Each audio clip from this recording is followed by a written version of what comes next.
It's time for Trench Talk for your weekly infusion of metal and otherwise heavy music. I'm your host, Flight of Icarus from MetalTrenches.com. If you haven't already, please do subscribe to the channel because there's plenty more where this came from. Also follow us on social media, but the best way to make sure that you don't miss any of our content is to sign up for our mailing list. I send out an email personally every Friday. That said, this week I've got an interview with Mallika of brutal technical death metal band Abnormality, and we're going to talk about their new album, Sociopathic Constructs, via Metal Blade Records, coming out May 10th. In addition to the record, we talk about early musical influences, places she'd like to tour in the future, other underground bands deserving of your attention, and much more. Hope you enjoy it.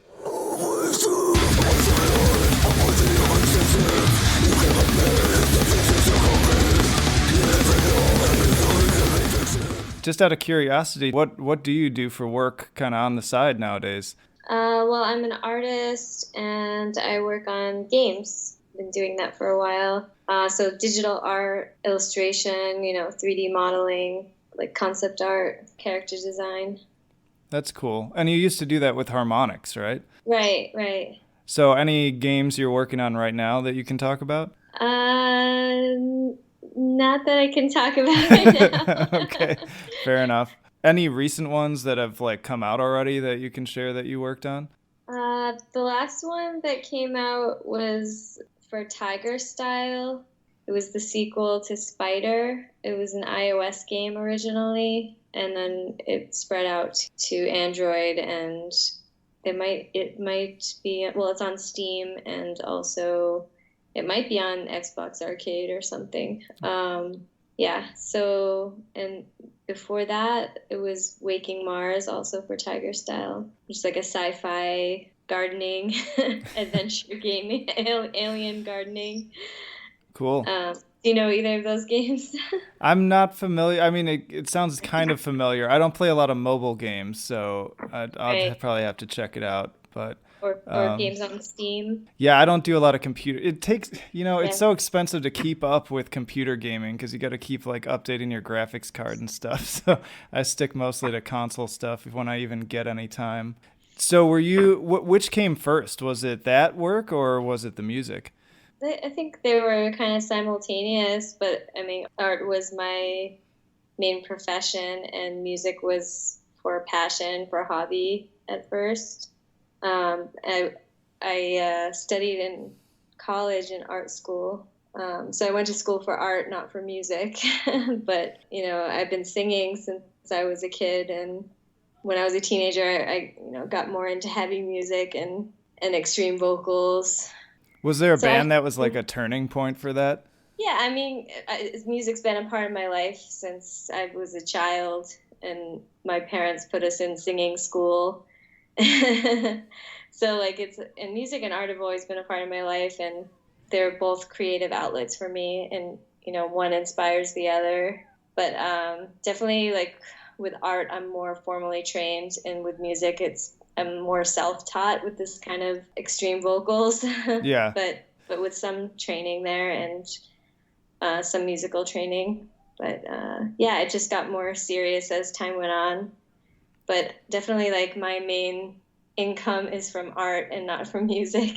Yeah, I'd say that's probably the case with most musicians. Death pay the bills. No, it doesn't. Hate to crush anyone's dreams with that. Was there a band you heard way back when that kind of caused you to suddenly be like, oh wow, this screaming stuff is different? Do you remember that? Probably I mean, it was a progression. I was into hard rock and then radio metal, new metal in the 90s, and then into death metal and black metal, but more death metal. I guess a band I really liked in high school was Deftones, and Slipknot had just come out then, and just those kinds of bands that I was screaming along to. Also Hatebreed. This is This is in the 90s. Yep, I was right there with you. And then I started developing my taste and getting into heavier stuff like Cannibal Corpse and Yeah, and I guess Chris Barnes, yeah, was an initial influence, and when I heard Suffocation, I was like, whoa, this is so cool. Yeah. So yeah, Frank Mullen, and later when I heard Disgorge and Maddie Way's vocals, I was like, whoa, okay, new level, new level to Brutal. But yeah, I mean, I like a lot of different kinds of music, not only death metal, but that's like my main passion for singing. It's like what fascinated me the most. And also because it's kind of like not done as much, it's more underground, and I kind of found the metal scene more exciting, more cutting edge. It takes like a high level of dedication, and there's a lot of passion in the fans and in the bands, and that's what drew me to it. It's funny that you mentioned Deftones, because literally right before we got on the call here, I've been working on like a bands that have changed my life series, and I was recording an episode on Deftones, and so I'm definitely primed to talk about them. Do you have a favorite song from them? Well, the first Deftones song I ever heard was My Own Summer, from Around the Fur, and like I was like, whoa, what is this? Amazing. And so like Around the Fur was like my first album, and then I got Adrenaline after that, and I was like, okay, even though it was an older album, but yeah, and those are their like heavier albums. And but I continued with it through like White Pony. I was like really into them, and then I kind of like dropped off, but I still enjoy listening to their music, and it's interesting how they evolved over the years. Yeah, same here. White Pony was definitely a peak. Oh, yeah, and it's amazing. I still put that album in sometimes, and it's just like total nostalgia. Oh, yeah. And it's just great music. Totally. I'm gonna say, like, around that time, there was like a lot of great music, like Tool also. Oh, yeah. Was super into them, and Rage Against the Machine in high school was a big one for me too. I saw them at Lollapalooza when they did their little comeback. Yeah, me too, actually. I went to Woodstock 99. I'm totally dating myself here. But and like Rage Against the Machine played there. That was like the epitome of 90s music. It was amazing. Oh, yeah.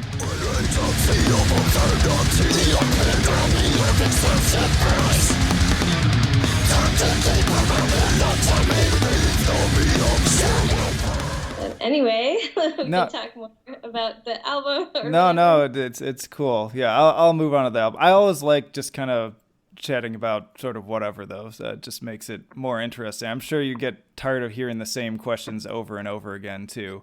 Right. I appreciate different questions, and yeah. So I did want to ask you, though, so you said about Mechanisms of Omniscient that it was kind of a more atmospheric album of the band. So I'm curious, how would you describe Sociopathic Constructs in terms of how it differs from maybe your previous stuff? I think it's like a mix of mechanisms and Contaminating the Hive Mind. We're kind of returning to our roots with the more aggressive, brutal death metal, but kind of blended with the style of Mechanisms. So I think it's definitely a step up for us. It's kind of combining the best of both worlds, this kind of progressive, atmospheric melodic feeling with the brutal death metal, with aggressiveness and fast-paced and technical death metal. And I saw a quote from Jeremy along the lines of, like, you guys felt more free to sort of go wherever you wanted stylistically. Were there any kind of new influences that also creeped in on this one?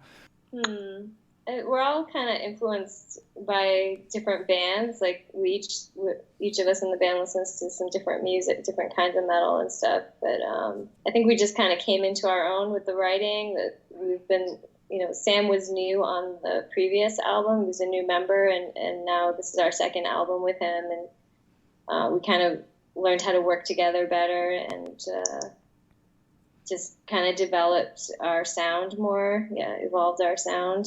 But yeah, like we're influenced and inspired by many different bands, and not only music, by movies, by whatever's going on in the world, inspires our lyrics, and musically we're influenced by many things, and not only death metal. So all things where we're individually interested and inspired by goes into it. But we can't really pinpoint like one band or something. But yeah. Any particular movies that come to mind when you were working on this one? Well, Jay is like really into like the Jason Bourne movies and Really? That's interesting. yeah, and things like that. Like we have some kind of like sci-fi dystopian kind of topics. So movies like in the sci-fi genre definitely, and dystopian movies, Yeah. Cool. Is there like a concept to the album as a whole, or what's going on there? Yeah, well, the title Sociopathic Constructs is, it kind of ties together the different themes of the album, and it's meant to be abstract, but also has a meaning. It's kind of how we see the world, that, the few control the many, and the people in power tend to be sociopaths who don't have empathy for the people they're ruling.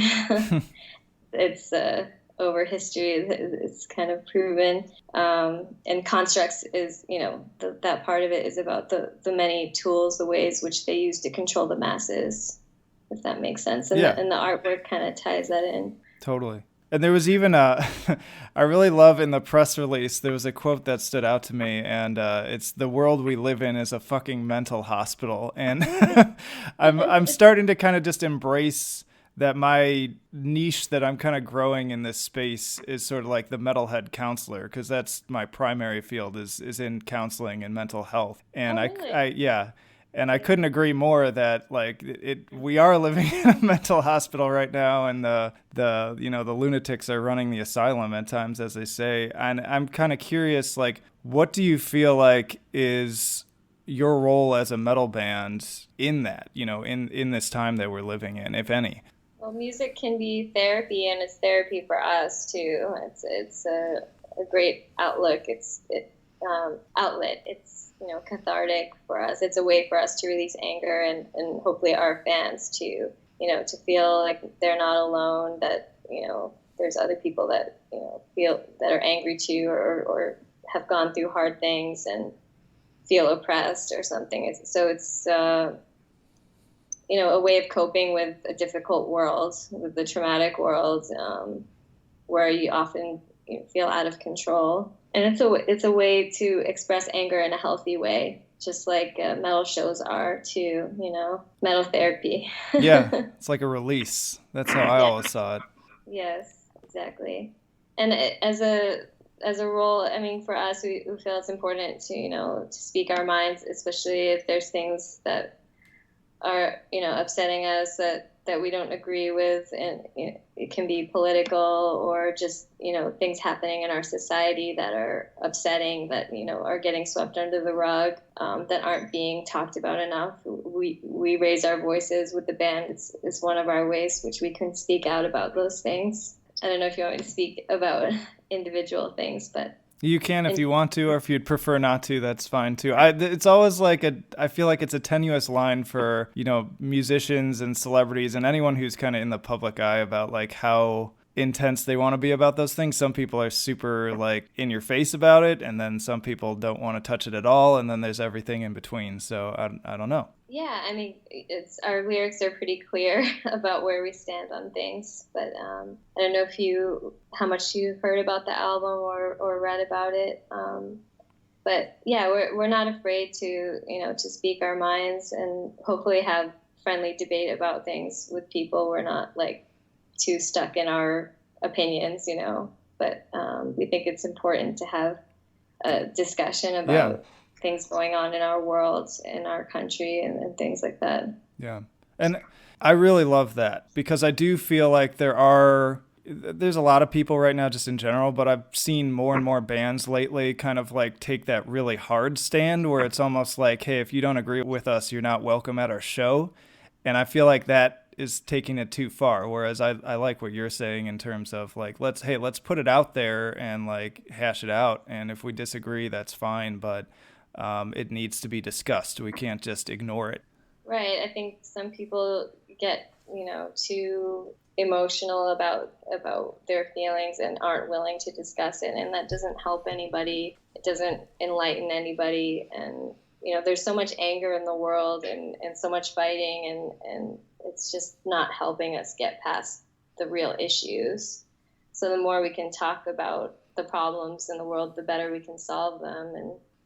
And the other side of things, not talking about at all, that allows evil to continue in the world. So Yep. we definitely don't want to stay silent on things we feel are important. So that's, we're trying to be like, in the middle, not to force our opinions down people's throats, but also not to keep quiet when there's a lot of bad things happening, in politics and just, in society. Totally.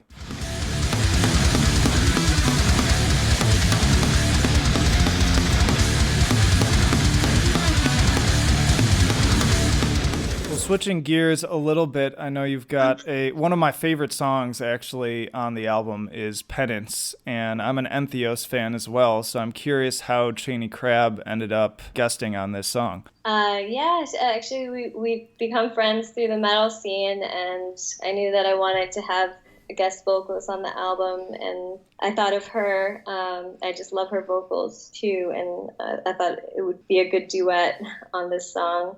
So I approached her, and she loved the idea. So that's how it happened. I love that you called it a duet. Not that it's not, but it's just like not traditionally what you think of when you think of a duet. Very polite, classical duet. Yeah.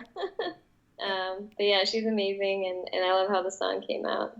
There was actually, I'm trying to remember now who it was. There was a comedian who like did a routine about, it was Jim Carrey. Jim Carrey, like there's a clip of him from way back when talking about Death. Yeah, and how at some point they're going to want to settle down and, do some duets and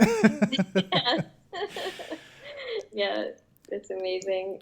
And amazing how he went on stage with Cannibal Corpse and Ace Ventura, man. I think that was my first exposure to Cannibal Corpse, honestly. I'm sad to say, but well, I mean, we're that age, Yeah. So yeah, but yeah, it was amazing. Yeah, I think that was my first time I heard Cannibal Corpse too. I was like probably, I don't know, 7 or 8 when it came out or something. But yeah, it was a great movie, and I love Jim Carrey's sense of humor, and I would love for him to collaborate with Jim Carrey one day. I would live for that. That would be amazing. Did you and Cheney record that together in the studio, or did you record your parts separately and they just got edited together, or how did that work? Yeah, I just figured out which parts she would do, and I sent her the lyrics, and we recorded separately because we're located pretty far apart from each other. Yep, I know there's more and more of that going on, but it's cool how it sort of broadens your ability to work with a lot of different people. Yes, exactly. Do you have any bands that like are at the top of your wish list in terms of like, I wish I could record with this person or this band, or I wish we could tour with these people? A lot of the bands, like we've been lucky to have toured with some of our favorite bands already, so like that's been amazing. In terms of recording, we're pretty happy with the guy we record with, Pete Ruccio and Shane Frisbee this time around. They were working together. Yeah, I mean, I think we're happy with our studio. But I guess we've never toured with Cannibal Corpse. Actually, we've crossed paths with them. We played a show with Corpse Grinder's other band. I'm blanking on the name of his side project. So is that the one he did with the guitarist from Killswitch? I think so. This was at Delaware Death Fest. We got to play with him. So I get to play with Corpse Grinder at a festival, but we haven't done a tour with Cannibal Corpse. I guess that's on the bucket list. Okay. We did tour with Suffocation already, and that was amazing. And we got to tour with Napalm Death, and that was really cool. Yeah, I think a lot of our favorite bands we've either done like festivals with or toured with, and yeah. I guess some of my remaining goals, or the band's goals, is like to tour to places we haven't been yet, like Japan or like the rest of Asia. I really would love to play India since I'm half Indian. I'd like to play the motherland one day. There's some pretty, I mean, obviously Japan has a really cool scene with a lot of bands, and I've just been in the past 3 or 4 years just becoming aware of this really great underground scene that India has as well, and there's some really interesting bands coming out of there. And the fans are really excited if you come there. And in Indonesia also, as part of this Asian tour I would like to do. Indonesia just seems like the mecca of death metal. It's amazing. It's like the country like lives and breathes death metal. It's amazing. Yeah. Like if you've ever seen footage of the festivals there, it's ridiculous. It's crazy how many people go to the shows there, the festivals. Yeah. And even the president there likes death metal. Yeah, that's right. Yeah, there was that meme with the picture of him. They love their horror movies too. They put out some good stuff.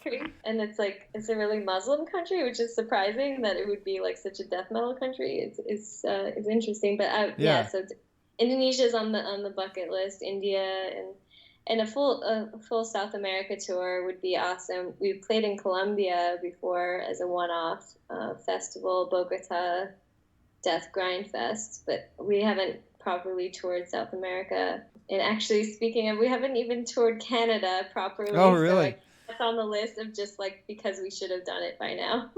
But we had some visa issue, like some issue with our guitarists getting into Canada. They're pretty rigid. Yeah, I hear that's getting harder and harder now too. Yeah, it's crazy. Like we got to Europe no problem, but just over the border to Canada was a problem. So really weird. But yeah, anyways, it's for me like the magic is, touring to new places, meeting different people, different cultures, and like that's what keeps it really exciting for me. So I would like to continue to explore the world through death metal and bring the band to see new fans. Yeah, it sounds awesome.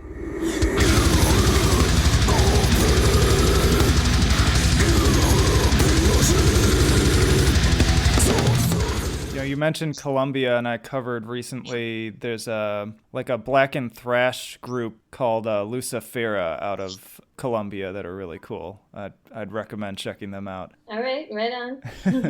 And speaking of which, we always try to draw attention to like underground groups on here. Are there any bands that you're listening to right now that you feel like deserve more attention? Okay. That deserve more attention. Let me think about this for a second. Well, we mentioned Entheos. They're getting bigger already. Well, I'm living in Europe right now, so I've been getting more exposed to some European bands. There's a really good band over here called Heaving Earth over here in Czech Republic. And who else? We're about to tour in Europe with Gorgasm, our good friends. You're probably familiar with them. Yeah, a little bit. Yeah, and they've been our friends for many years. I love them. And we're going to go out with Gorgasm and Cenotaph. They're a really good band from Turkey, and Unbirthed from Italy. So those are some underground bands to check out if you haven't heard them. And we're about to embark on a tour with them in Europe. Awesome. Yeah, I'll have to give them a listen. Any interesting tour stories?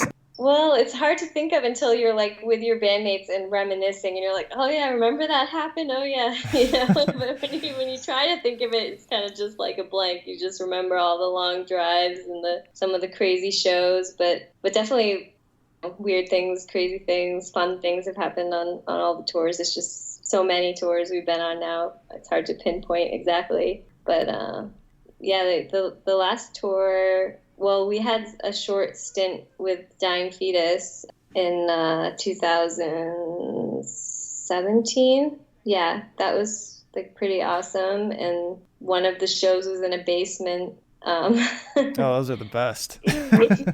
Show with Dying Fetus, and it was like I thought we were gonna die because it was like very hot and like no protection from barriers between. You were playing on the floor, and it was just like very intense show, but super fun, like amazing. I love going to basement shows, but yeah, that was pretty crazy, and being there with Dying Fetus was amazing. Well, yeah.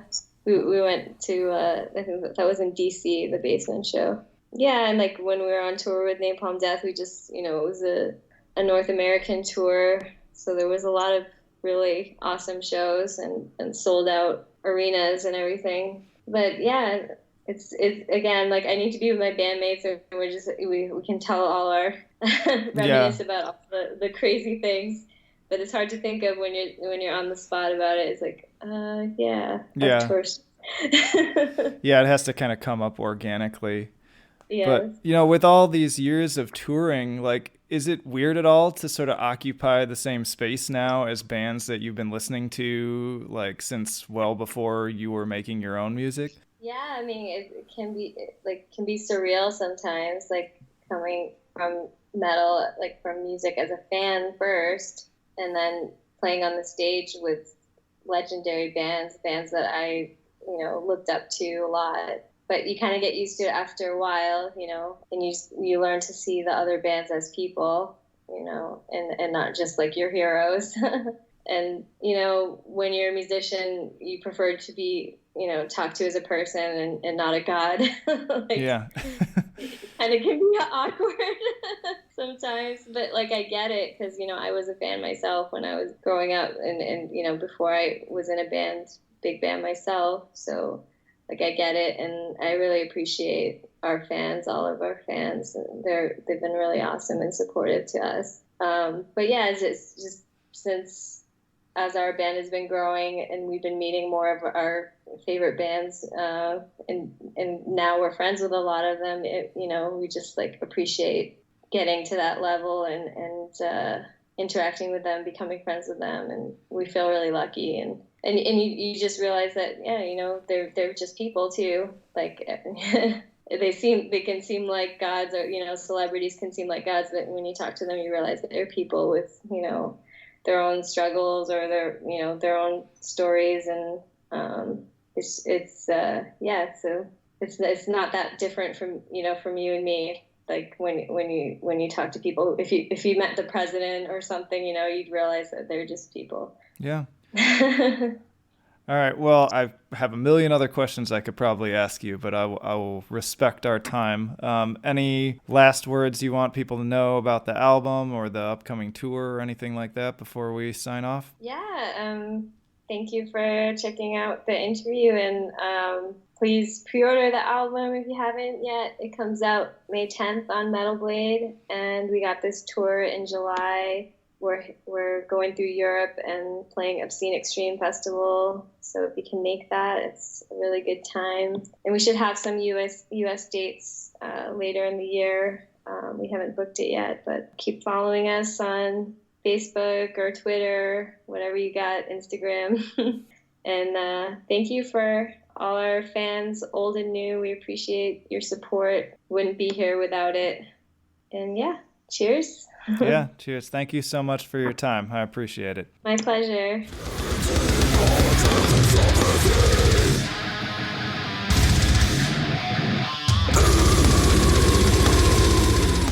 All right, and that was my interview with Mallika of Abnormality. Again, the album is Sociopathic Constructs through Metal Blade Records, and it comes out May 10th. I highly recommend picking up a copy. Like she said, I have already ordered mine. But that's it for this episode of Trench Talk. Thank you as always for listening. It's been so great to see the subscribers and followers grow, all the comments and positive support. So again, if you haven't already, please do subscribe, give us a rating, like the video, give us a comment, share it with all your friends. It really helps me to take this to the next level. And also, once more, if you're a returning listener that really feels like you're getting value added out of this, that we're bringing something to you that maybe you haven't heard before, you're walking away with new perspectives, new ideas, new bands, new albums that you want to check out, then by all means, please do check out in the description our Patreon and consider giving us just $1 a month. But that'll wrap it up for this episode of Trench Talk.